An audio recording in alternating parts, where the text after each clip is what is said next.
Hi Jennifer, take this love letter please. No vacancy. At least ನಿಮ್ಮ ಅಕ್ಕನಿಗಾದ್ರೂ ಕೊಡು. ನಾನೇನು ಮಾಡಿದೆ, ಆಕ್ರೋಶನ್ ಫುಲ್ಲು ರೆಡ್ ಅಲ್ಲೆಲ್ಲ ಮಾಡಿ ರಕ್ತ ಅದು ಫೇಮಸ್ ಆಗ್ಬಿಟ್ಟಿತ್ತು ಸಾಗರದಲ್ಲಿ. ಆಕ್ರೋಶ ಬೋರ್ಡ್ ಏನು ಚೆನ್ನಾಗಿ ಬರೋರು ನೋಡಪ್ಪ ಅಂತ. PWDದು ಮೈಲ್ಗಲ್ ಬರೆಯಕ್ಕೆ ಹೋಗ್ತಾ ಇದ್ದೆ. ಒಂದು ಅಕ್ಷರಕ್ಕೆ 10 ಪೈಸಾ 4 ಆಣೆ, ಇಡೀ ಕಲ್ಲೆಲ್ಲ ಬರೆದ್ರೆ ಎಲ್ಲ ಸೇರಿಸಿ ಒಂದು 6 ರಿಂದ 7 ರೂಪಾಯಿ ಈ ಥರ ಕೊಡೋರು. ಆಮೇಲೆ 30 ಮಾರ್ಕಿನ ಬೀಡಿಗಳಿಗೆ ಡಾನ್ಸ್ ಮಾಡಕ್ಕೆ ಹೋಗ್ತಾ ಇದ್ವಿ ಅಡ್ವರ್ಟೈಸ್ಮೆಂಟಿಗೆ. 30 ಮಾರ್ಕಿನ ಬೀಡಿಗಳು ಲಲ್ಲೆಲ್ಲ ಲಲ್ಲೆಲ್ಲ ಸೇದಿರಿ ಸವಿಯಿರಿ 30 ಮಾರ್ಕಿನ ಬೀಡಿಗಳು. ಈ ಸೊಂಟದ ಕೆಳಗಿದೆಯಲ್ಲ ಈ ಬಾಡಿ, ಇದೇ ಇಂಪಾರ್ಟೆಂಟ್. ವಯಸ್ಸಾಗ್ತಾ ಆಗ್ತಾ ಎಷ್ಟು ಜನರಿಗೆ ನೆಲದ ಮೇಲೆ ಕೂತ್ಕೊಳ್ಳೋಕ್ಕಾಗತ್ತೆ ಚಕ್ಲ ಬಟ್ಟೆ ಹಾಕಿ? ಅಲ್ಲೇ ನಿಮ್ಗೆ ರೋಗ ಶುರುವಾಯ್ತು. ನಾವು ನೆಲದ ಮೇಲೆ ಮಲಗೋದನ್ನ ಅಭ್ಯಾಸ ಬಿಟ್ಬಿಟ್ಟಿದ್ವಿ. ವಯಸ್ಸಾದವರಿಗೆ ಮಾತ್ರ ನಮ್ಮ ಮನೆಗಳಲ್ಲಿ ಮಂಚ ಮತ್ತೆ ಚೇರ್ ಇದ್ದಿದ್ದು. ಇವತ್ತು ನಾವು ಡಿಸೈನ್ಡ್ ಬೇಸ್ಡ್ ಆಗಿ ಬದುಕ್ತಾ ಇರೋದು. ನಾವೆಲ್ಲ ಓದೋದ್ರಲ್ಲಿ ಒಂದು ಸ್ವಲ್ಪ ಒದ್ದಾಟಗಳಿದ್ದಾಗ ಅದಕ್ಕಂತಾನೆ ಸ್ಪೆಷಲ್ ಎಜುಕೇಶನ್ ಅಂತಾನೆ ಇದೆ, ಸ್ಪೆಷಲ್ ಎಕ್ಸಾಮ್ ಅಂತಾನೆ ಇದೆ, ಸರ್ಕಾರದಲ್ಲಿ ಇದೆ. ಅದು ನಮಗೆ ರೀಚ್ ಆಗಿಲ್ಲ. ತುಂಬಾ ಜನರಿಗೆ ಗೊತ್ತೇ ಇಲ್ಲ ಪಾಪ. ವಿಧಾನಂತಲೇ ಗೊತ್ತಿಲ್ಲ ನಮಗೆ. ನನ್ನ ಹೆಸರು ಶಾಸ್ತ್ರಿ, ನಮ್ಮ ತಂದೆ ಹೆಸರು ಸಿದ್ಧಾಶಾಸ್ತ್ರಿ, ಅವ್ರ ತಂದೆ ಸಿದ್ಧಾರೂಢ ಶಾಸ್ತ್ರಿ, ಅವ್ರು ನಾನು ಹುಟ್ಟಕ್ಕೆ ಮುಂಚೆ ಸತ್ರಿ. ನಾನು AML ಕೆಲಸ ಮಾಡ್ತಾ ಇದ್ದೀನಿ. ಅಂದ್ರೆ ವಿಜುವಲ್ಸು, ಸೆಟ್ ಡಿಸೈನ್ಸು ಇದೆಲ್ಲ. ಅದರಲ್ಲಿ ವೆರಿ ಬ್ಯೂಟಿಫುಲ್ ಆಗಿ ನೀವು ಒಂದು ಇದೇ ಜಾಗ ಹಿಂಗೆ ಫೋಟೋ ಹೊಡೋದು ನಿಮ್ಮ ಮೊಬೈಲಲ್ಲಿ ಇರುತ್ತದು. ಅದು ಫ್ರೀ ಕೊಟ್ಟಿರ್ತಾನೆ. ಅಂದರೆ ಅದಕ್ಕೆ ಸ್ಟ್ರೆಂತ್ ಕಡಿಮೆ ಇರುತ್ತೆ. ಅಂದರೆ ತುಂಬ ಅಲ್ಲ, ಬೇಸಿಕ್. ಈ ರೂಮನ್ನು ನನಗೆ ಹಾಸ್ಪಿಟ್ಲ್ ಆಗಿ ಬದಲು ಮಾಡಿಕೊಡು ಅಂದರೆ ಇದಿಷ್ಟು ವಾಲಲ್ಲಿ ಹಾಸ್ಪಿಟ್ಲ್ ಬದಲು ಮಾಡೋ ಒಂದು ಇಮೇಜ್ ಬಂದುಬಿಡುತ್ತೆ. ನನಗೆ ಒಂದು ಟಾಪ್ ಆ್ಯಂಗಲ್ ಕೊಡು, ಲೆಫ್ಟು ರೈಟ್ ಕೊಡು, ಇದು ಕೊಡು ಅಂದರೆ ಅದು ಇಮೇಜಸ್ನಷ್ಟು ಕೊಡುತ್ತೆ. 2 ನಿಮಿಷಕ್ಕೆ ನಿಮ್ಮ ಇಡೀ ಈ ಆವರಣನೇ ಚೇಂಜ್ ಮಾಡಿಕೊಡುತ್ತೆ.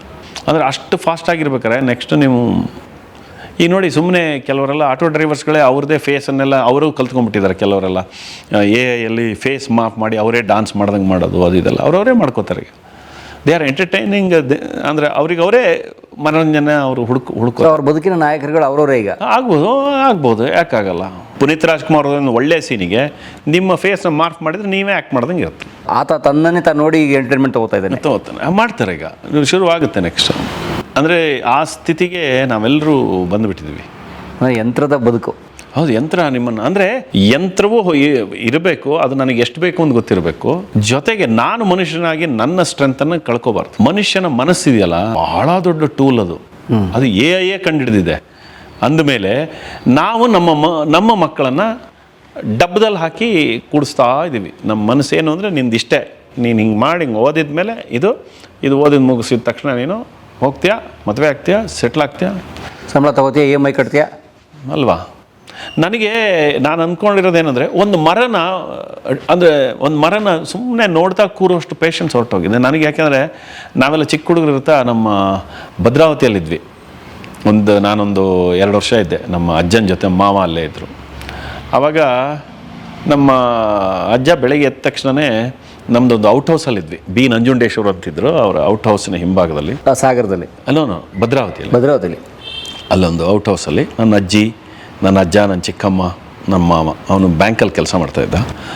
ಅವರು ಒಳ್ಳೆ ಕುಕ್. ಅವರು ನಮ್ಮ ಅಜ್ಜ ಏನು ಮಾಡೋನು, ಬೆಳಗ್ಗೆ ಏನಾರು ಹಿಂಗಂದರೆ ಅವನು ಕೈಯಲ್ಲೆಲ್ಲ ಹಿಂಗೆ ಕೆರೆದು ಎಲ್ಲ ಗುಳಿ ಥರ ಹಿಂಗೆಲ್ಲ ಲೈನ್ ಗುಳಿ ತೆಗೆದುಬಿಟ್ಟು ಕೊತ್ತಂಬರಿನೆಲ್ಲ ಹಿಂಗೆ ಹಾಕಿ, ನನ್ನನ್ನು ಕರೆಯೋನು, ಕೊತ್ತಂಬರಿ ಹಿಂಗೆ ಹಾಕೋದು. ಇದು ನಿಂದೆ ಅಂತ ಹಿಂಗೊಂದು ಸ್ಕ್ವೇರ್ ಮಾಡಿಕೊಟ್ರೆ ಆ ಸ್ಕ್ವೇರ್ಗಳೆಲ್ಲ ಕೊತ್ತಂಬರಿ ಹಾಕಿ ಮುಚ್ಚಿ ಇದ್ರ ಮೇಲೆ ನೀರು ಹಿಂಗೆ ಚುಮುಕ್ಸ್ಬೇಕು. ಪುತ್ಸ್ ಅಂತ ಹಾಕಿದ್ರೆ ಗಿಡ ಹೊತ್ತೆ ನಮ್ಮ ಅಜ್ಜ ಹೇಳೋನು.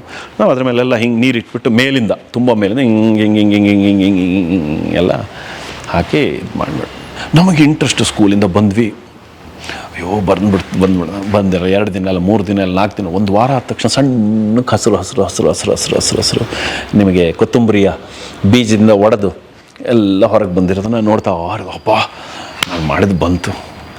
ಅದು ಮರುದಿನ ಸ್ವಲ್ಪ ದೊಡ್ಡದಾಯ್ತು, ಇನ್ನೂ ಸ್ವಲ್ಪ ಎಲ್ಲ ದೊಡ್ಡದಾಗ್ತೀನಿ. ಖುಷಿ. ಅಜ್ಜಿ ಇವತ್ತು ನೀನು ನನ್ನ ಚಟ್ನಿಗೆ, ನೀನು ಮಾಡೋ ಚಟ್ನಿಗೆ ನಂದೇ ಕೊತ್ತಂಬರಿ ಹಾಕು ಅಂತ ಅಂದರೆ ಆ ಪ್ರೀತಿ ಇದೆಯಲ್ಲ. ನಮಗೆ ಟೈಮ್ ವೇಟ್ ಅನಿಸ್ಬಿಡುತ್ತೆ ಕೆಲವು ಸರಿ. ಎಲ್ಲೋ ಹೋಗಿ ಒಂದು ರಾತ್ರಿ ಇಡೀ ಚಂದ್ರನ ನೋಡಿದ್ದು ನೀವೇನಾರು ಮಾಡಿದ್ದೀರಾ? ನೀನೇನಾರು ಮಾಡಿದ್ದೀನಪ್ಪ?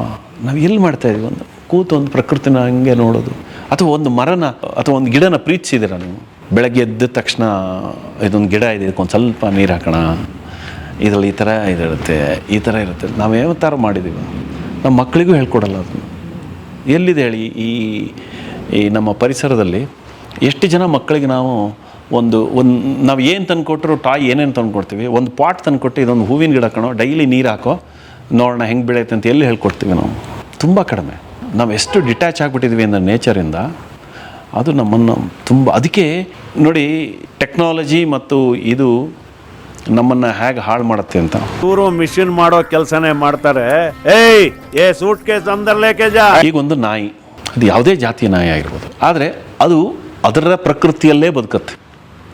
ಅದು ಮಲಗು ಅಂದರೆ ತನ್ನ ಕಾಲನ್ನು ಹಿಂಗೆ ಇಟ್ಕೊಂಡು, ಈ ಚೇರಡಿಗೆ ಮಲಗು ಅಂದರೆ ಚೇರಡಿಗೆ ಹೋಗಿ ಮಲ್ಕೊಳತ್ತೆ, ಅಥವಾ ಇನ್ನು ಸಂಧಿ ಇದೆ ಸಂಧಿಯೊಳಗೆ ಹೋಗಿ ಮಲ್ಕೊಳತ್ತೆ, ತನ್ನ ಇಡೀ ಬಾಡಿನ ಹಾಗೆ ಮಾಡ್ಕೊಳತ್ತೆ. ನೀವು ಮಂಗ ಇರ್ಬೋದು, ಹುಲಿ ಇರ್ಬೋದು, ಅದಕ್ಕೆ ಅದರದ್ದೇ ಅದು ಪರಿಸರದ ಜೊತೆನೇ ಇದೆ. ಆಮೇಲೆ ಅದು ನಿಯಮ ಮಾಡ್ಕೊಂಡಿಲ್ಲ, ನಾನು ಕೂತ್ಕೊಳ್ಳೋದು ಚೇರೆ ಆಗಿರಬೇಕು ಅಂತ, ನಾನು ಕೂತ್ಕೊಳ್ಳೋದು ಸೋಫಾನೇ ಆಗಿರಬೇಕು ಅಂತ ಮಾಡ್ಕೊಂಡಿಲ್ಲ.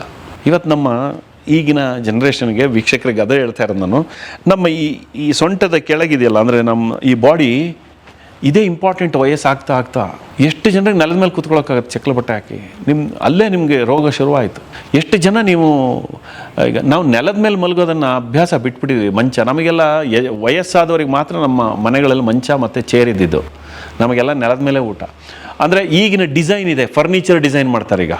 ಸೋಫಾ ಅಗಲ ಇಲ್ಲಿಂದ 2.5 ಫೀಟ್ವರೆಗೆ ಇಷ್ಟು ದಪ್ಪ ಮಾಡ್ತಾರೆ, ಹಿಂದ್ಗಡೆ ಕೊಡ್ತಾರೆ. ಅದು ನೋಡೋಕ್ಕೆ ಬ್ಯೂಟಿಫುಲ್ ಮಾಡಿ, ನೀವು ಕೂತ್ರೆ ನಿಮ್ಮ ಬೆನ್ಗಿನ್ನೆಲ್ಲ ಹಿಂಗೆ ಕೂತ್ಕೊಂಡು ಹಿಂಗೆ ನೋಡೋದು. ಇದು ಸ್ಪೈನಲ್ ಕಾರ್ಡಿಂದ ಹಿಡಿದು ನಿಮಗೆ ಇಡೀ ನಿಮ್ಮ ಬಾಡಿ ಹಿಂಗಿರುತ್ತೆ. ಅದು ದಿನ ಮಕ್ಕಳು ಹಾಗೆ ಕೂತ್ಕೊಳ್ಳೋದು, ಹೆಂಗೋ ಕೂತ್ಕೊಳ್ಳೋದು.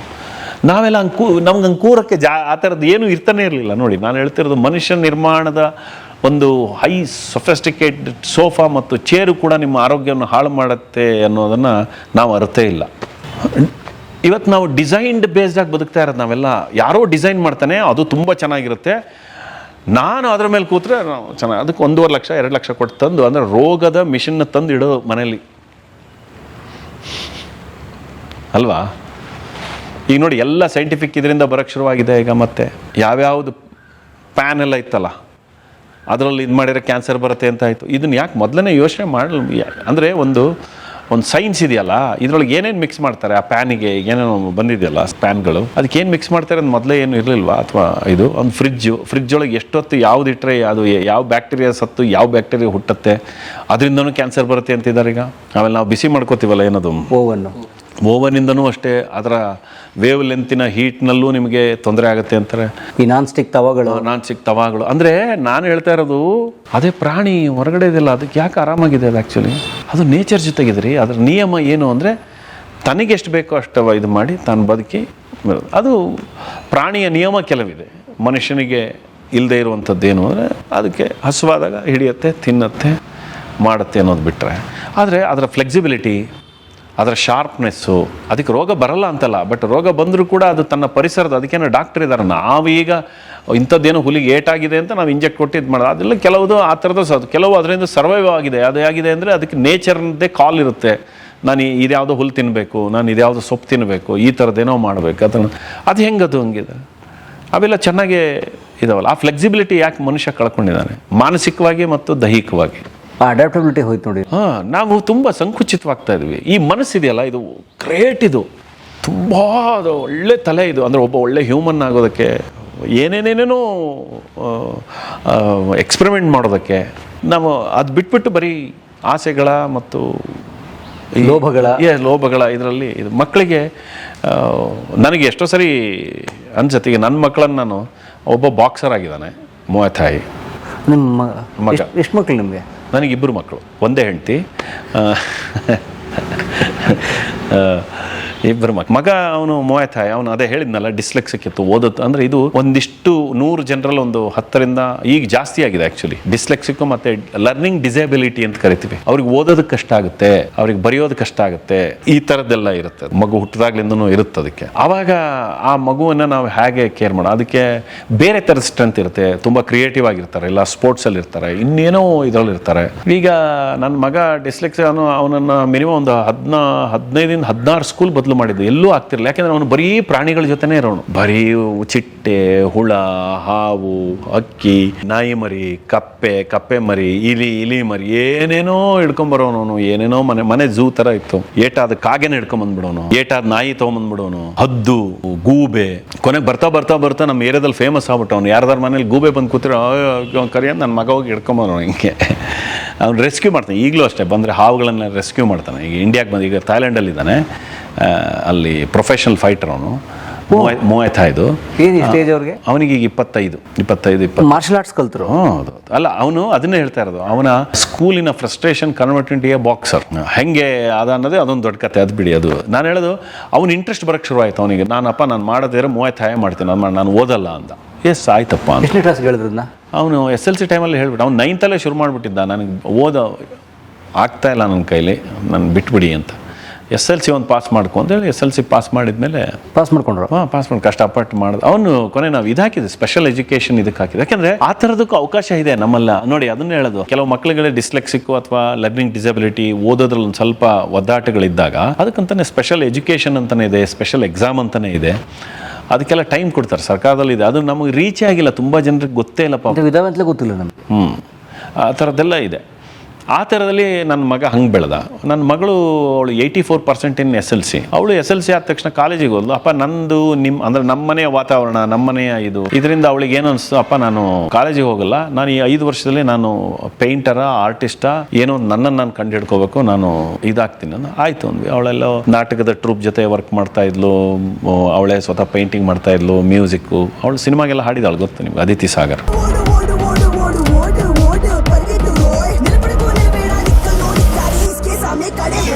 ಬಾಂಬೆಯಲ್ಲಿ ವರ್ಕ್ ಮಾಡ್ತಾಳೆ. ಮೊನ್ನೆ ಅಮೀರ್ ಖಾನ್ ಅವ್ರದ್ದೊಂದು ಡಾಕ್ಯುಮೆಂಟ್ರಿಗೆ ವಾಯ್ಸ್ ಮ್ಯೂಸಿಕ್ ಮಾಡಿದ್ದಾಳೆ, ಅವಳದೇ ವಾಯ್ಸ್ ಬೇಸ್ ವಿತ್ ಗಿಟಾರು. ಆ ಥರ ಏನೇನೋ ಪ್ರಯತ್ನಗಳನ್ನು ಮಾಡ್ತಾ ಇದ್ದಾರೆ, ಪ್ರಯೋಗಗಳನ್ನು ಮಾಡ್ತಾ ಇದ್ದಾರೆ.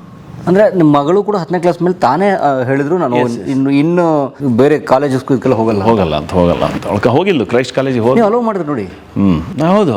ಈ ಜಗಳ ಇಲ್ಲ ನೀನು ಡಿಗ್ರಿ, ನಮ್ಮಲ್ಲಿ ಭಾಳ ಜನ ಹೇಳ್ತಾರಲ್ಲ, ಇಂಜಿನಿಯರಿಂಗ್ ಮುಗಿಸ್ಬಿಟ್ಟು ನೀನು ಇಷ್ಟ ಬಂದಿದ್ದು ಮಾಡು. ಅಲ್ಲ, ಕೆಲವು ಮಕ್ಕಳಿಗೆ ಬೇಕಾದ, ನಾನು ಹೇಳಿ ಎಜುಕೇಷನ್ ಬೇಡ ಅಂತ ಹೇಳಲ್ಲ, ಆದರೆ ಕೆಲವು ಮಕ್ಕಳಲ್ಲಿ ಅಗಾಧವಾದ ಇಂಟ್ರೆಸ್ಟ್ ಬೇರೆ ಕಡೆ ಇದ್ದಾಗ ಅವರಿಗೆ ಪೂರ್ಣವಾಗಿ ನಾನು ಇದಲ್ಲ, ನಾನು ಇದು ಅಂತ ಅವ್ರ ದಾರಿನ ಕಂಡ್ಕೋತೀನಿ ಅಂತ ಹೇಳಿದಾಗ ಅದು ಕಷ್ಟದ ದಾರಿ ಆದರೆ ನಾವು ಬಿಟ್ಬಿಡ್ಬೇಕು. ಅವಾಗ ಅವ್ರಿಗೆ ಒಂದು ದೊಡ್ಡ ಎಕ್ಸ್ಪೀರಿಯನ್ಸ್ ಆಗುತ್ತಲ್ಲ. ಈಗ ನಮಗೆಲ್ಲ ಹಾಗೆ ಅದು ಏನಂದರೆ, ನಮ್ಮ ತಾಯಿ ಎಲ್ಲ ಬಹಳ ಫ್ರೀಡಮ್. ನಾನು ಅಷ್ಟೇ ಓದಲ್ಲಿ ಭಾಳ ಹಿಂದೆ ನಾನು. ನಂದೆಲ್ಲ SLC ಎಲ್ಲ ತುಂಬ ಕಡಿಮೆ, ಅವೆಲ್ಲ ಲಾಸ್ಟ್ ಇನ್ನೊಂದು 2 ಮಾರ್ಕ್ ಕಡಿಮೆ ಆಗಿದ್ರೆ ಫೇಲ್ ನಾವು. ಆದರೆ ನಾನು PUC ಒಳಗೆ ಸೈನ್ಸಿಗೆ ಹಾಕ್ಸ್ಬಿಟ್ರು ನನಗೆ. ನಮ್ಮ ಇವರೆಲ್ಲ ಹೇಳಿ ನೆಂಟರು ಸೈನ್ಸು ಡಾಕ್ಟರ್ ಆಗ್ಬೇಕು ಅಂತ. ನಿಮ್ಮದೆಲ್ಲ ಒತ್ತಡ ಇತ್ತು? ಅಲ್ಲಲ್ಲ, ಮನೇಲಿ ನಮ್ಮ ಅಮ್ಮ ಅಲ್ಲ, ಬೇರೆಯವರೆಲ್ಲ. ಅವ್ನಿಗೆ ಸೈನ್ಸಿಗೆ ಹಾಕಿ ಅವ್ನು ನೋಡಿ, ಅವ್ನು ಬೇರೆ ಥರ ಎಲ್ಲ ತಲೆ ಇದೆ, ಅವನು ಸಖತ್ ಟ್ಯಾಲೆಂಟೆಡು. ನಾನು ಆವಾಗಿಂದ ಯಕ್ಷಗಾನ, ಕುಣಿತ ಇದೆ, ಕಲೆ ಅಯ್ಯೋ ಅಂತ ಸೈನ್ಸಿಗೆ ಹಾಕಿದ್ರೆ ಹಾಕ್ದಂಗೆ ಆಗ್ಬಿಡ್ತು. ಇಲ್ಲಿ ಸಾಗರದಲ್ಲಿ ಲಾಲ್ ಬಹದ್ದೂರ್ ಶಾಸ್ತ್ರಿ ಕಾಲೇಜ್ ಅಲ್ಲ, ಅಲ್ಲಿ ಗೌರ್ಮೆಂಟ್ ಕಾಲೇಜ್ ಸಾಗರದಲ್ಲಿ. ಕೊನೆಗೆ ಆಯಿತು, ಫೇಲ್ ಆದೆ. ಕೊನೆಗೆ ನಾನು BCom ಅಂದರೆ ಕಾಮರ್ಸ್ ತೊಗೊಂಡೆ. ಅಲ್ಲಲ್ಲ, PUC ಅಲ್ಲೇ ಒಂದು ವರ್ಷ ಆದಮೇಲೆ ಮತ್ತೊಂದು ವರ್ಷ ನಾನು PUC ಕಾಮರ್ಸ್ ತೊಗೊಂಡೆ. ಕಾಮರ್ಸ್ ತೊಗೊಂಡ ತಕ್ಷಣ ನಮ್ಮ ಟೀಚರ್ಸ್ ಎಲ್ಲ ನನ್ನ ಬಗ್ಗೆ ಭಾಳ ಇದಿತ್ತು. ಅರುಣ ನೀನು ಇದು ಬಾಪಟ್ ಅಂತಿದ್ರು, ವಿಜಯವಾಮನ್ ಅಂತಿದ್ರು ಇಲ್ಲಿ PUC ಇದರಲ್ಲಿ. ಅವ್ರು ನಮ್ಮನ್ನೆಲ್ಲ ತುಂಬ ಎನ್ಕರೇಜ್ ಮಾಡಿದರು. ನಾಟಕಕ್ಕೆ ಸೇರಿಸ್ಕೊಂಡ್ರು.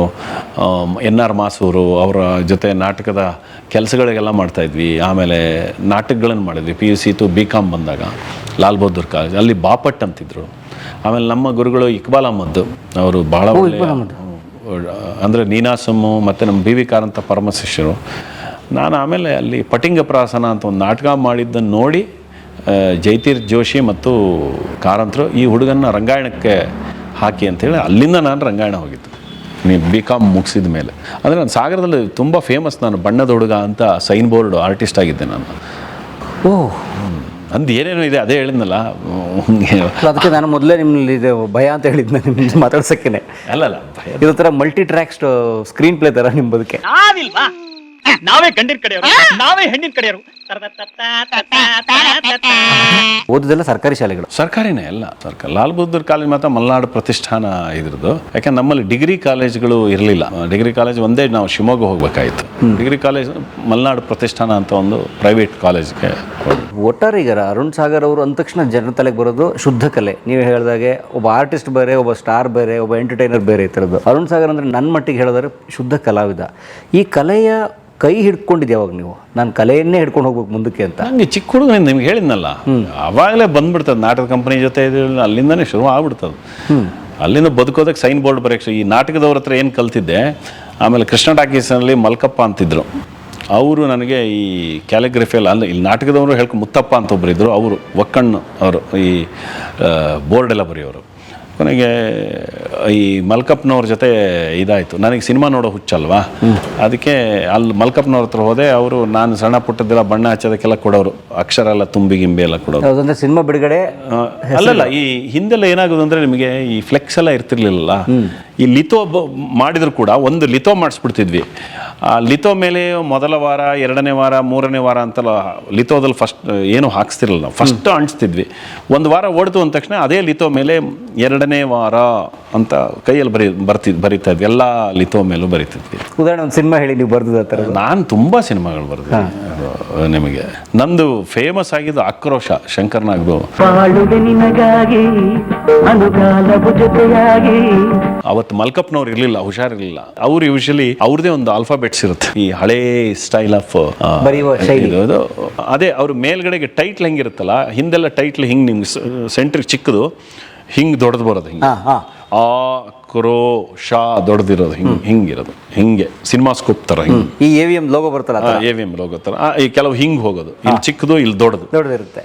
ನನಗೆ ಕೊಟ್ಟಾಗ ನಾನು ಆಕ್ರೋಶ ಅದು ಕೊಟ್ಟಾಗ ನಾನು ಅದು ನಂದು ಹುಚ್ಚತನ, ಯಾವಾಗ ಮಾಡಿದ್ರು ನಾನು ಒಂದು ಹುಚ್ಚತನ, ನಂಗೆ ಅದು ಬೇರೆ ಥರ ಏನಾದ್ರು ಮಾಡಬೇಕು ಅಂತ ನಾನೇನು ಮಾಡಿದೆ, ಆಕ್ರೋಶನ ಫುಲ್ಲು ರೆಡ್ಡಲ್ಲೆಲ್ಲ ಮಾಡಿ, ರೆಡ್ಡು ಬ್ಲೂ ಎಲ್ಲ ಹಾಕಿ ರಕ್ತತ್ತು, ಅದು ಫೇಮಸ್ ಆಗ್ಬಿಟ್ಟಿತ್ತು ಸಾಗರದಲ್ಲಿ. ಆಕ್ರೋಶ ಬೋರ್ಡ್ ಏನು ಚೆನ್ನಾಗಿ ಬರೋರು ನೋಡಪ್ಪ ಅಂತ. ಅವಾಗೆಲ್ಲ ಏನು ಅಂದರೆ ನಾವು ಹಿಂದ್ಗಡೆಗೆ ಏನು ಮಾಡ್ತಿದ್ವಿ ಅಂದರೆ ನ್ಯೂಸ್ ಪೇಪರ್ನ ಮೈದಾ ಹಿಟ್ಟಿಂದ ಈ ಪೋಸ್ಟ್ ಅಂಟಿಸ್ತಿದ್ವಿ, ಅದರಲ್ಲೂ ಆಕ್ರೋಶ ಅಂತ ಇರೋದು. ಸಿನಿಮಾಗೆ ಅಂತಾನೆ ಒಂದು ವಾಲ್ ಇರೋದು ಪೋಸ್ಟ್ ಅಂಟಿಸೋದಕ್ಕೆ ಥಿಯೇಟರ್ ಮುಂದೆ. ಅವಾಗೆಲ್ಲ ನಿಮಗೆ ಸಿಂಗಲ್ ಶೀಟರು, ಡಬಲ್ ಶೀಟರ್ಸು, ಈ ಥರದ ಪೋಸ್ಟ್ಗಳೆಲ್ಲ ಬರೋದು.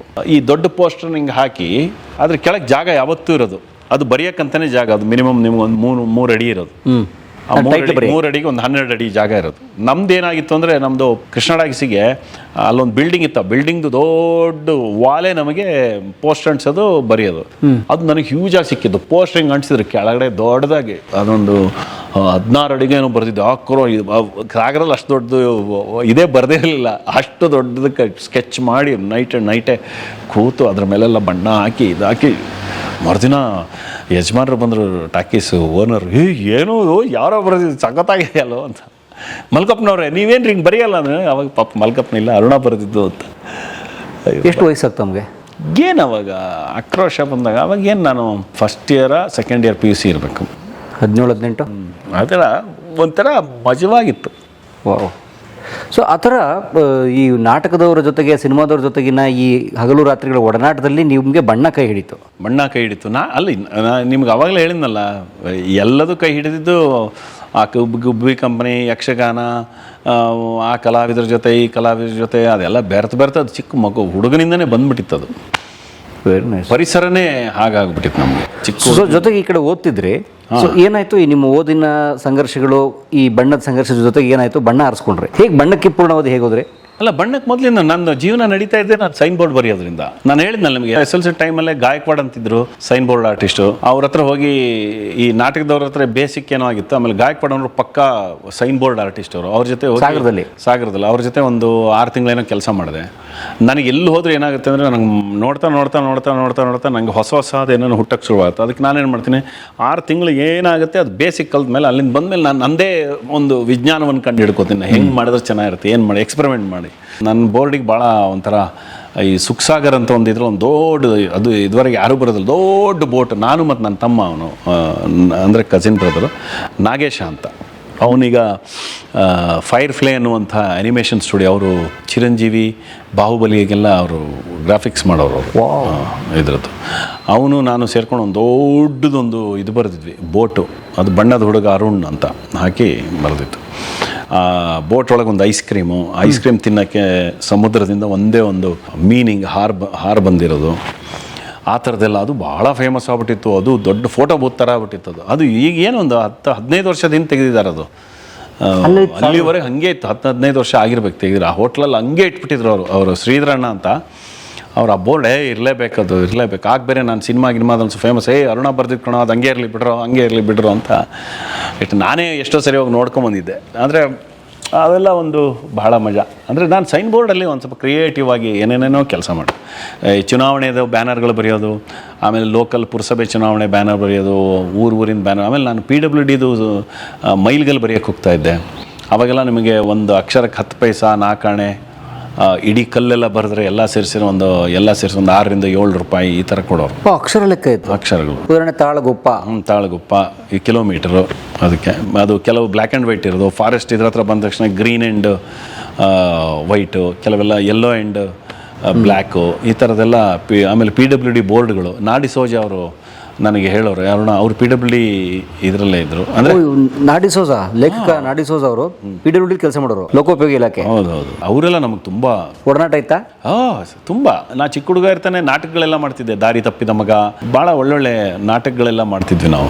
ಅದೇ ಹೇಳಿದ್ನಲ್ಲ ನಿಮಗೆ, ಚಿಕ್ಕ ಊರು ದೊಡ್ಡ ಪ್ರಪಂಚ. ನಾವೆಲ್ಲ ಈಗ ಅರುಣ ಅಂತ ಮಾತಾಡ್ಸೋರು ನನ್ನನ್ನು ಚೆನ್ನಾಗಿ, ನಾನು ಮಿಮಿಕ್ರಿ ಮಾಡ್ತಿದ್ದೆ, ಡ್ಯಾನ್ಸ್ ಮಾಡ್ತಿದ್ದೆ. ಆಮೇಲೆ ಉದಯ ಕಲಾವಿದರ ನಾಟಕಗಳಿಗೆ ಹೋಗಿ ಕೆಲಸ ಮಾಡ್ತಿದ್ದೆ, ಪಾತ್ರಗಳು ಮಾಡ್ತಾಯಿದ್ದೆ. ಅದೆಲ್ಲ ತುಂಬ ಎಲ್ಲರೂ ಪರಿಚಯ ಇರ್ತಿದ್ರಲ್ಲಿ, ಏನು ಇದಂತಿಲ್ಲ. ಅಲ್ಲಿ LT ಹೆಗಡೆಯವರು ಅಂತಿದ್ರು, ಕಾಗಡ ತಿಮ್ಮಮ್ಮ ಏನೋ ಆತಮ್ಮ ಅಂತ ಮಾತಾಡ್ಸೋರು, ಎಲ್ಲ ಪರಿಚಯ ಇರೋರೆ. ಅದೇನು ಆಗೆಲ್ಲ ಎಲ್ಲರೂ ಒಂಥರ ಪರಿಚಯ ಇರೋರು. ಆಮೇಲೆ ಆಗಿನ ರಾಜಕಾರಣಿಗಳಲ್ಲಿ ದೊಡ್ಡವರಾಗಲಿ ಯಾರೇ ಆಗಲಿ ಎಲ್ಲರಿಗೂ ಪರಿಚಯ ಇರೋದು. ಪಟ್ಟಂತ ಹೆಸರೇ ಹೇಳ್ಬಿಡೋರು. ಆ ಥರದ ಅದರ ವೈಯಕ್ತಿಕ ನಂಟ್ತರ ಅದು. ನಂಟ್ತರ. ಹೌದು. ಸೊ ಆ ಥರದಲ್ಲಿ ಬಂದು ನಿಮ್ಮ ದುಡಿಮೆನೂ ಶುರು ಆಗ್ಬಿಟ್ಟಿತ್ತು ಬಣ್ಣದ ಜೊತೆ. ನಾನು SLC ಮುಗಿತಾ ನಾನು ಅದೇ ಹೇಳಿದ್ನಲ್ಲ, ನಂದು ಒಂದು ಹಿಂಗಿಂಗಿಲ್ಲ ಕತೆ. ಅದಕ್ಕೆ ನಾನು ಶುರು ಮಾಡಿದರೆ ಯಾವುದೋ ಎಲ್ಲಿಗೋ ಹೋಗುತ್ತೆ. ಯಾಕೆ ಅಂದರೆ ನನ್ನ ಲೈಫು ಹಾಗೆ ಇರೋದು. ಹಿಂಗೆ ನಾನು ಸೌಂಡ್ ಆಫ್ ಮ್ಯೂಸಿಕಲ್ಲಿ ಇದ್ದೆ, ಬಂದಿದ್ದೆ SLC ಟೈಮಲ್ಲಿ. ಸೌಂಡ್ ಆಫ್ ಮ್ಯೂಸಿಕ್ ಗುರು ಅವ್ರ ಜೊತೆ ಇದ್ದೆ. ಇಲ್ಲೇ 18 ಕ್ರಾಸ್ ಜಿಯೋ ಹೋಟ್ಲ್ ಕೆಳಗೆ ಆ ಮೇಲ್ಗಡೆ ಮನೆ ಇತ್ತು. ಜಿಯೋ ಹೋಟ್ಲ್ ಪಕ್ಕನೇ ಸೌಂಡ್ ಆಫ್ ಮ್ಯೂಸಿಕ್ ಅವ್ರದ್ದು ಆಫೀಸ್ ಮನೆ ಇತ್ತು ಮೇಲೆ. ಅಲ್ಲಿ 18 ಕ್ರಾಸಲ್ಲೇ ಅವ್ರದ್ದು ಆಫೀಸ್ ಇತ್ತು. ಅಲ್ಲೇ ಉಳ್ಕೋತಿದ್ದೆ ನಾನು. ಅವರು ನನ್ನನ್ನು ಇಂಟ್ರ್ಯೂ ಮಾಡಿದ್ದೇ ಚೆನ್ನಾಗಿತ್ತು. ಈ ಚರ್ಚ್ ಇದೆ ಗೊತ್ತಾ ನಿಮಗೆ, ಕಲಾಕ್ಷೇತ್ರದ ಪಕ್ಕ ಒಂದು ಚರ್ಚ್ ಇದೆ. ಅಲ್ಲೊಂದು ಮದುವೆ ಮನೆ ಥರ ಇತ್ತು ಮೊದಲೇ. ಅಲ್ಲಿ ಒಂದು ಮದುವೆ ಇದಕ್ಕೆ ಹೋದಾಗ ನಾನು ಕ್ರಿಕೆಟ್ ಆಡೋಕ್ಕೆ ಬಂದಿದ್ದೆ. ನಾನು ಅವಾಗ ಕ್ರಿಕೆಟ್ ಆಡ್ತಾಯಿದ್ದೆ. ಆವಾಗ ಬಂದ ನನ್ನನ್ನು ಕರೆದು, ನಾನು ಅಲ್ಲಿ ಡ್ಯಾನ್ಸ್ ಮಾಡಿದ್ದೆ ಸಾಗರದಲ್ಲಿ. ನನ್ನನ್ನು ಕಾಣು ಅಂತ ಹೇಳಿದರು ಅವರು. ಅವ್ರದ್ದು ಸೌಂಡ್ ಆಫ್ ಮ್ಯೂಸಿಕ್ ಸಾಗರಕ್ಕೆ ಬಂದಾಗ ಮಿಮಿಕ್ರಿ ಮತ್ತು ಡ್ಯಾನ್ಸ್ ಮಾಡಿದ್ದೆ. ಇಲ್ಲಿ ಕರೆದ್ರು, ಇಲ್ಲಿ ಬಂದಾಗಲೂ ಮಿಮಿಕ್ರಿ ಡ್ಯಾನ್ಸ್ ಮಾಡಿ ಚೆನ್ನಾಗಿ ಬಾಪ ಅಂದರು. ಕೊನೆಗೆ ಇಲ್ಲೇ ಇದ್ಬಿಟ್ಟಿದ್ದೆ, ಸಾಗರದಿಂದ ಬಂದು ಇಲ್ಲೇ ಇದ್ಬಿಟ್ಟು ಒಂದು ವರ್ಷನೇನೋ ನಾನು ಚಿಕ್ಕಮ್ಮನ ಮನೆಯಲ್ಲಿದ್ದೆ. ಬಟ್ ಇವ್ರದ್ದು ಇದರಲ್ಲೇ ಮಲ್ಕೊಂಡ್ಬಿಡ್ತಿದ್ದೆ. ಈಗ ಡ್ರಮ್ಮರ್ ದೇವ, ನಾನು ಕಾಶಿ ಅಂತ ಅವರು ಗಿಟಾರಿಸ್ಟು, ಅವರೇ ಮ್ಯಾನೇಜರ್ ಥರ. ಗುರುಗಳು ಮಂಜುಳಾ ಗುರುರಾಜು. ಅವಾಗಿಂದ ನಾನು ಚಿಕ್ಕ ಹುಡುಗ, ನಾನು ಡ್ಯಾನ್ಸ್ ಮಾಡ್ತಿದ್ದೆ. ಮಿಕ್ಕಿ ಮೌಸ್ ಡ್ಯಾನ್ಸು, ಚಾಪ್ಲಿನ್ನು, ಆಮೇಲೆ ಮಿಮಿಕ್ರಿ ಮಾಡೋದು. ಆಮೇಲೆ ಡಬ್ಬ ಎತ್ತೋದು, ಹಾರನ್ ಕಟ್ಟೋದು, ಇದು ಮಾಡೋದು, ಮೈಕ್ ಸೆಟ್ ರೆಡಿ ಮಾಡೋದು ಎಲ್ಲ. ಅವಾಗ ಗೋಪಾಲಣ್ಣ ಅಂತಿದ್ರು ಅಲ್ಲಿ, ಸೌಂಡ್ ಗೋಪಾಲಣ್ಣ ಅಂತ. ಅವರೆಲ್ಲ ಕಲಿಸಿದ್ರು ನಮಗೆ ಯಾವ ಥರ ಇರ್ತದೆ. ಎರಡ ಬಾಯಲ್ಲಿ ಆತ ಅನ್ನೋರು. ಎಲ್ಲ ಲೈಟ್ ಕಂಬ ಹತ್ತೋದು, ಹಾರನ್ ಕಟ್ಟೋದು, ವಯರ್ ಎಳೆಯೋದು ಎಲ್ಲ ಕೆಲಸ ಮಾಡಿದ್ದೀನಿ. ಆರ್ಕೆಸ್ಟ್ರಾ ಇದರಲ್ಲಿ ಡ್ಯಾನ್ಸ್ ಮಾಡೋದು. ಆಮೇಲೆ ನಾನು ಅವಾಗ ತುಂಬ ಚೆನ್ನಾಗಿ ಬರಿತಾ ಇದ್ದೆ. ಈ ಪೆನ್ನನ್ನು ಕಟ್ ಮಾಡಿಬಿಟ್ಟು ಅದರಲ್ಲಿ ಅಕ್ಷರಗಳನ್ನು ತುಂಬ ಈಗಲೂ ಇದೆ ನಮಗೆ. ಗುರು ಸಾರ್ ಹತ್ರ ಎಲ್ಲ ಇದೆ ಅದು ಹೆಚ್ಚಿನ ಪಕ್ಷ. ಈ ಮುರಳಿ ಅಂತ ಸಿಂಗರ್ ಇದ್ರು, ತೀರ್ಕೊಂಡ್ರು. ತುಂಬ ಜನ. ಈಗ ನಮ್ಮ ಅಜನೀಶ್ ಲೋಕನಾಥ್ ಅವನೆಲ್ಲ ನಮ್ಮ ಪುಟಾಣಿ ಹುಡುಗ ಅವನು. ಅವ್ರ ಅಪ್ಪ ನಾನು ಎಲ್ಲ ಜೊತೆಗೆ ಆರ್ಕೆಸ್ಟ್ರಲ್ಲಿ ಇದ್ದೆ. ನಾನು ಅವ್ರ ಮನೆಯಲ್ಲೇ ಇರ್ತಿದ್ದೆ ಅಲ್ಲಿ ಭದ್ರಾವತಿಯಲ್ಲಿ. ಬಿ ಲೋಕನಾಥ್ ಅಂತ, ಅಜನೀಶ್ ಅವ್ರ ತಂದೆ. ಅವ್ರ ಅಣ್ಣ ತಮ್ಮ ಎಲ್ಲ 3 ಜನ ಭದ್ರಾವತಿ ಬ್ರದರ್ಸ್ ಅಂತ. ವಾಸಣ್ಣ, ಆಮೇಲೆ ವಿಕ್ರಮಣ್ಣ, ಆಮೇಲೆ ಲೋಕಿ, ಆಮೇಲೆ ಕುಮಾರ್ ಅಂತ. ಅವರೆಲ್ಲ ಒಂದು ಟ್ರೂಪ್ ಅದು. ನಾನು ಆರ್ಕೆಸ್ಟ್ರಾಗೆ ಅವ್ರ ಜೊತೆನೂ ಹೋಗ್ತಿದ್ದೆ. ಅವರಿಂದ ನನಗೆ ಮೈಸೂರು ಮೋಹನ್ ಪರಿಚಯ ಆಗಿದ್ದು. ಮೈಸೂರು ಮೋಹನ್ ಆರ್ಕೆಸ್ಟ್ರಲ್ಲಿ ಮೆಮಿಕ್ರಿ ಮಾಡ್ತಿದ್ದೆ, ಡ್ಯಾನ್ಸ್ ಮಾಡ್ತಿದ್ದೆ. ನನ್ನ ಸಮಯ ನನ್ನ ಲೈಫಲ್ಲಿ ಹಾಳೇ ಮಾಡಿಲ್ಲ. ನನ್ನ childhood is one of the best. ಎಲ್ಲೆಲ್ಲೆಲ್ಲೋ ತಿರುಗಾಡ್ಬಿಟ್ಟಿದ್ದೀನಿ. 150 ಆಮೇಲೆ 30 ಮಾರ್ಕಿನ ಬೀಡಿಗಳಿಗೆ ಡ್ಯಾನ್ಸ್ ಮಾಡೋಕ್ಕೆ ಹೋಗ್ತಾ ಇದ್ವಿ ಅಡ್ವರ್ಟೈಸ್ಮೆಂಟಿಗೆ. 30 ಮಾರ್ಕಿನ ಬೀಡಿಗಳು ಲಲ್ಲ ಸೇದಿರಿ ಸವಿಯಿರಿ 30 ಮಾರ್ಕಿನ ಬೀಡಿಗಳು ಅಂತ. ಅದಕ್ಕೆ ಅವಾಗಷ್ಟೇ ನೈಟಿ ಬೇರೆ ಬಂದಿತ್ತು ಹೊಸದಾಗಿ. ಆ ನೈಟಿ ಹಾಕ್ಸ್ಬಿಟ್ಟು ಮೇಲೊಂದು ಪೇಪರ್ ಪಲ್ಪಲ್ಲಿ ಈ ದೊಡ್ಡ ಬಿಂದಿಗೆ ಇರುತ್ತಲ್ಲ, ಆ ಥರದ್ದು ಹಾಕಿ ಹಿಂಗೆ ಕೊಟ್ಬಿಟ್ಟು ಮೇಲ್ಗಡೆ 3 ಬೀಡಿ ದೊಡ್ಡದೇನೋ ಮಾಡ್ಕೊಡೋರು, ಮಾಸ್ಕ್ ಥರ. ಬಿಡಿ ಇದು ಅಲ್ಲ, ಇದು ಬೀಡಿ ಅಲ್ಲ, ಅದು ಮಡಿಕೆ ಥರ. ಮಡಿಕೆ ಅಂದರೆ ಪೇಪರಲ್ಲಿ ಮಾಡಿರೋ ಮಡಿಕೆ ಮಾಸ್ಕ್. ಅದ್ಮೇಲೆ 3 ಬೀಡಿ ಥರ. ಹಾಂ, ಬೀಡಿ ಗೀತ ಹಿಂಗೆಲ್ಲ ನಮ್ಮ ಹತ್ರ ಎಲ್ಲ 3 ಬೀಡಿ ಕಟ್ ಹಾಕಿ ಹಿಂಗೆ ಕೊಡೋರು. ನಾವೆಲ್ಲ ಕೈಯಲ್ಲಿ ಇಟ್ಕೊಂಡು ಡ್ಯಾನ್ಸ್ ಮಾಡೋದು. ಎಲ್ಲಿ ಒಂದು ಟೆಂಪೋ ಟ್ರಾವೆಲರ್ ಬರೋದು ಹಳೇದು, ಮೆಟೋಡೋರ್ ಅಂತ ಕರೆಯೋರು. ಆ ಮೇಲ್ಗಡೆಗೆ ಹೋಗಿ ಮೇಲ್ಗಡೆ ಡ್ಯಾನ್ಸ್ ಮಾಡೋದು. ಅಲ್ಲಿ ಮೇಲೆ ಏನು ಮಾಡಿದ್ರು ಅಂದರೆ ಐರನ್ನಲ್ಲೇ ಅದಕ್ಕೆ ಮೇಲೆ ನಮ್ಗೆ ಹೆಂಗಿದ್ರು ಕ್ಯಾರಿಯರ್ ಮಾಡ್ತಲ್ಲ, ಕ್ಯಾರಿಯರ್ ಮೇಲೆ ಹಲ್ಗೆ ಹಾಕ್ಬಿಡೋರು. ಹಲ್ಗೆಗೆಲ್ಲ ಬೋಲ್ಟ್ ನಟ್ಟೆಲ್ಲ ಹಾಕಿದ್ರು. ಅದ್ರ ಮೇಲೆ ನಮ್ಮ ಡ್ಯಾನ್ಸ್ ಉತ್ತಮ ಬೀಡಿಗಳು ಅಂತ. ಆಮೇಲೆ ಕೆಳಗಡೆ ಏಣಿ ಹಾಕೋರು, ಬಿದಿರಿನ ಏಣಿ ಇರೋದು, ಅದನ್ನ ಹಿಂಗೆ ಹಾಕಿ ಇಳಿಯೋದು. ಜನರ ಮಧ್ಯೆ ಎಲ್ಲ ಡ್ಯಾನ್ಸ್ ಮಾಡೋದು. ಈ ಬಿಳಿಗಿ ಜಾತ್ರೆ, ಸಿರ್ಸಿ ಜಾತ್ರೆ, ಅದಕ್ಕೆಲ್ಲ ಹೋಗಿ ಬೀಡಿ ಕೊಡೋದೆ ಎಲ್ಲರಿಗೂ 3 ಅವ್ರು 3 ಸೇರಿ. ಆಮೇಲೆ ಹಿಂದ್ಗಡೆ ಡೋರ್ ತೆಗೆದ್ರೆ ಬೀಡಿ ಕಟ್ಟಿಟ್ಟಿರೋರು ಸೇಲು ಭಾಳ ಚೆನ್ನಾಗಿ. ಜೋಡ್ಗಟ್ಟೆ ಜಾತ್ರೆಯಲ್ಲಿ ಮಾದೇವಣ್ಣ ಸಿಕ್ಕಿತ್ತು. ಅದೇನೋ ಒಂದು ವಾರದಿಂದ ಟ್ರೈ ಮಾಡ್ತಾರೆ, ನಿಮ್ ಫೋನ್ ಏನೋ ಡೆಡ್ ಆಗ್ಬಿಡದಂತಲ್ಲ. ನಾಟಕವನ್ನ ಆರಿಸ್ಕೊಂಡಿದ್ದು ಈಗ ಮೊದಲು, ಈಗ ಸಿನಿಮಾ ಅಲ್ಲ, ಅದಕ್ಕೆ ನಾಟಕ ಆರಿಸ್ಕೊಂಡಿದ್ದು ಅಂದ್ರೆ ನಾನು ಸಾಗರದಲ್ಲಿ ಉದಯ ಕಲಾವಿದರು, ವಿನೋಬ ಕಲಾವಿದರು, ಅವ್ರ ಜೊತೆ ನಾಟಕಗಳನ್ನು ಮಾಡ್ತಾ ಇದ್ವಿ. ಅಂದ್ರೆ ಕೆಲಸ ಮಾಡ್ತಾ ಇದ್ದೆ, ಬ್ಯಾಕ್ ಸ್ಟೇಜು, ಲೈಟಿಂಗು, ಜೊತೆಗೆ ನಟನಾಗಿ. ಇಕ್ಬಾಲ್ ಅಹಮದ್ ಅವರ ಪಟಿಂಗಪ್ರಾಸನ ನಾಟಕ ನನಗೆ ದಾರಿ ಯಾವುದೇ ಮುಂದೆ ಅಂತ ಒಂದು ನಾಟಕ ಮಾಡಿದ್ದಕ್ಕೆ ನನಗೆ ಸ್ಟೇಟ್ ಅವಾರ್ಡ್ ಎಲ್ಲ ಆವಾಗಲೇ ಬಂದಿತ್ತು. ಹವ್ಯಾಸಿ ನಾಟಕದ ಇದರಲ್ಲಿ, ಇನ್ನೂ ಚಿಕ್ಕ ಹುಡುಗ ಆವಾಗ, SLC. ಅದಾದಮೇಲೆ ಈ ನಾಟಕಗಳು ಇದು ಎಲ್ಲ ಮಾಡ್ಕೊಳ್ಬೇಕಾದ್ರೆ ನನಗೆ ಅದು ಆವಾಗ ನಂದು ಆ್ಯಕ್ಚುಲಿ BCom ಮುಗಿದಿತ್ತು. ನಂದು ಆ್ಯಕ್ಚುಲಿ BCom ಕೊನೆ ಇದು ಫೇಲ್ ಆಗಿದ್ದೆ. ಆವಾಗ ನಾನು ಸೈನ್ ಬೋರ್ಡ್ ಬರೆದು ಫೇಮಸ್ ಆಗಿದ್ದೆ ಎಲ್ಲ, ಸಾಗರ, ಶಿವಮೊಗ್ಗ ಎಲ್ಲ ಬರಿತಾ ಇದ್ದೆ. ಜೈನ್ ಬೇಕರಿ ಅಂತ ಒಂದಿತ್ತು, ಆ ಬೇಕರಿ ಅವ್ರದ್ದು ಬೋರ್ಡ್ ಎಲ್ಲ ಬರೀಬೇಕಾರೆ ಕೊನೆ ಒಂದಿನ ಬಾಪಟ್ರು ಕರೆದ್ರು. ಒಂದು ನಾಟಕ ಇದೆ ಕಣೋ, ಮಂಜುನಾಥ್ ಜೇಡಿಕುಣಿ ಅಂತಿದ್ದ, ಅವನು ಆ ರೋಲ್ ಮಾಡ್ತಾ ಇದ್ದ. ಅವನು ಇಂಡಿಯಾ ಟೂರು ಸೈಕಲಿಗೆ ಹೋಗ್ಬೇಕು ಅಂತ ಹೋಗ್ಬಿಟ್ಟ ಅವನು. ಆ ರೋಲು ಕೊನೆಗೆ ಯಾರು ಮಾಡೋದು ಅಂದರೆ ಅರುಣ ಮಾಡ್ತಾನೆ ಅಂತ ಬಾಪಟ್ರು ಕರೆದು ಪರಿಚಯ ಮಾಡಿಸಿದ್ರು. ಇಕ್ಬಾಲ್ ಅಹಮದ್ ಅವರಿಗೆ. ನಾನು I think final year BCom ಅವಾಗ ಮಾಡಿದೆ. ಅದು ತುಂಬ ಫೇಮಸ್ ಆಯಿತು. ಅದು ಕಲಾಕ್ಷೇತ್ರದಲ್ಲಿ ಎಲ್ಲ ಆಯಿತು. ನನ್ನ ಫಸ್ಟ್ ನಾಟಕಕ್ಕೆ ಪ್ರಕಾಶ್ ರೈ ಇದ್ದ, ಅಂದರೆ ಇನ್ನೂ ಅವನು ಥಿಯೇಟ್ರಲ್ಲಿ ಇದ್ದಿದ್ದು. ಓಡ್ ಬಂದು ನನ್ನ ನಕೊಂಡು ಸಖತ್ತಾಗಿತ್ತು. ಅಂದರೆ ಪರಿಚಯ ಇಲ್ಲ, ಅವತ್ತೇ ಪರಿಚಯ ಆಗಿದ್ದು. ನಾಟಕ ಎಲ್ಲ ನೋಡ್ದ, ಖುಷಿಯಾಗಿ ಅಪ್ಕೊಂಡಿದ್ದ ಅವನು. ಅದು ಒಂದು ನೆನಪದು. ಆಮೇಲೆ ಅದಾದಮೇಲೆ ಕಾರಂತರು ಜೈತೀರ್ಥ ಜೋಶಿ ಅಂದರೆ ಭೀಮಚಂದ್ ಜೋಶಿ ಅವರ ತಮ್ಮ ಅವರು. ಜೈತೀರ್ಥ ಜೋಶಿ ಬಹುಶಃ NSD ಪಾಸ್ಔಟ್. ಅವರು ಕೊನೆಗೆ ಈ ಹುಡುಗನ ರಂಗಾಯಣಕ್ಕೆ ಹಾಸಾಕ್ರು ಅಂತಿದ್ರು. ಅವರೆಲ್ಲ ಸೇರಿ ಕೊನೆಗೆ ನೀನು ರಂಗಾಯಣಕ್ಕೆ ಬರಬೇಕಪ್ಪ ಅಂತ ಕೊನೆಗೆ ರಂಗಾಯಣ ಅಪ್ಲೈ ಮಾಡಿ 3 ಇಂಟರ್ನಲ್ಲು ಪಾಸಾಗಿ ಕೊನೆಗೆ ನಾನು ರಂಗಾಯಣಕ್ಕೆ ಸೆಲೆಕ್ಟ್ ಆಗಿ. ನಾನು ರಂಗಾಯಣ ರಘು, ಮೈಮ್ ರಮೇಶು, ಮಂಡ್ಯ ರಮೇಶು, ಆಮೇಲೆ ಹುಲಗಪ್ಪ ಕಟ್ಟಿಮನಿ ಎಲ್ಲರೂ ಸೆಲೆಕ್ಟ್ ಆಗಿದ್ದಲ್ಲೇ. ಸೊ ನೀವು ರಂಗಾಯಣ ರಘು ಅವರು, ಹುಲಗಪ್ಪ ಅವರೆಲ್ಲ, ಮಂಡ್ಯ ರಮೇಶ್ ಸರ್ ಎಲ್ಲ ನೀವು ಸಮಕಾಲೀನರು? ಹಾಂ, ಹೌದು. Same batch Rangayana. ಅವರು ಅದಕ್ಕಿಂತ ಮುಂಚೆ ಹುಲಗಪ್ಪ ಕಟ್ಟಿಮನಿ ಮತ್ತು ನಮ್ಮ ಮಂಡ್ಯ ರಮೇಶ್ ಎಲ್ಲ ನೀನಾಸಂ ಮಾಡಿದರು. ನಾವು ನೀನಾಸಂ ಎಲ್ಲ ಮಾಡಿರಲಿಲ್ಲ. ನಾವು ಇದು ನೇರ ರಂಗಾಯಣ. ಸಾಗರ, ಶಿವಮೊಗ್ಗದ ಹವ್ಯಾಸಿ ನಾಟಕಗಳು, ಆಮೇಲೆ ರಂಗಾಯಣಕ್ಕೆ. ಯಾವ ವರ್ಷ ರಂಗಾಯಣ? 1987. BCom ಮುಗಿದಿತ್ತು. ಅವಾಗ. ಏಯ್, ಆ ಪುಟ್ಟ ಮಗುನ ಯಾಕೆ ಪೋಸ್ಟ್ ಮಾರ್ಟಮ್ ಮಾಡೋದು? ತಗೊಂಡೋಗಲೇ. ಏ ರಾಜಿ, ನನ್ನ ಮಗ ಬರಿಯ ಚಲೋಯ್ಯ. ಅಂದರೆ ಈ ಥರ ಇನ್ಫಾರ್ಮೇಷನ್ ಕೊಡುವಂತಹ ಕಲಾ ಮಾಧ್ಯಮಕ್ಕೆ ನೀವು ಸಬ್ಸ್ಕ್ರೈಬ್ ಮಾಡಿ. ನಿಜವಾಗ್ಲೂ ಬಹಳ ಖುಷಿ ಆಗುತ್ತೆ. ಇನ್ನೂ ಹೆಚ್ಚಿನದನ್ನು ನಿಮಗೆ ಕೊಡೋದಕ್ಕೆ ಅವರಿಗೆ ಶಕ್ತಿ ಸಿಗುತ್ತೆ. ನಮಸ್ಕಾರ. ಈ ವಿಡಿಯೋ ನೋಡಿದ್ದಕ್ಕೆ ನಿಮಗೆ ತುಂಬ ಧನ್ಯವಾದಗಳು.